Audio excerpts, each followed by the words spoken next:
Nanindigan si showbiz columnist at host Nanay Christy Fermin na ilalaban nila sa husgado ang isasampang reklamong libel ni Bea Alonzo. Ito'y matapos maglabas ng arrest warrant ang Quezon City RTC laban sa kanya at sa mga co-host na sina Romel Villamor at Wendy Alvarez. Nag-ugat ang reklamong libel sa mga komento ng mga host sa kanilang online show laban sa aktres.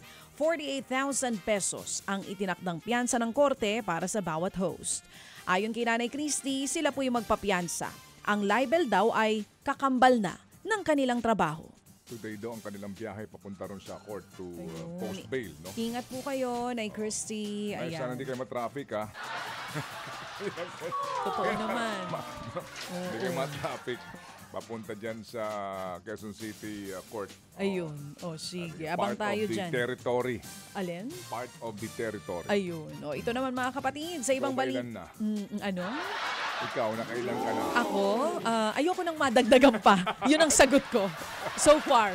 Oo, pero totoo naman yung sinasabi ni Nanay Christy, kasama po talaga ito sa ating trabaho. At tinanggap na natin yan ng maluwag sa ating kalooban.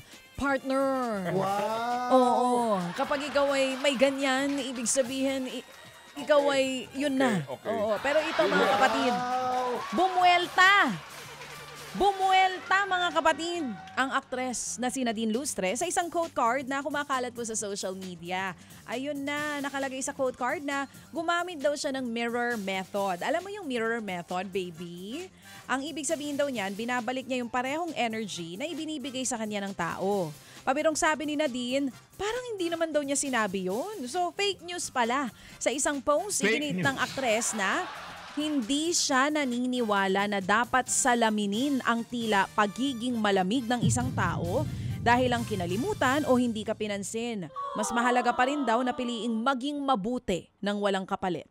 Paalala pa niya, take care of your soul, not of your ego. Kasi yung salamin-salamin, kung anong binigay sa'yo, yun ang ibabalik mo. Si Nadine hindi ganon. Kahit gawan mo ako ng masama, mabuti pa rin ang ibibigay ko sa'yo. Yun ang para sa kanya. Eto naman, spotted sina former Canadian Prime Minister Justin Trudeau at singer na si Katy Perry sa isang restaurant sa Montreal, Canada. Ayon po sa mga ulat, magkasama silang kumain at nakipagkita pa sa chef at staff ng restaurant. Usap-usapan tuloy sa social media kung dating nga ba ang dalawa.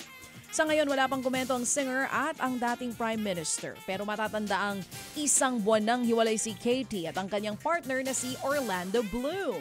Si Trudeau, hiwalay na rin sa kanyang dating asawa na si Sophie Gregoire noong 2023 matapos ang kanilang 18 taong kasal.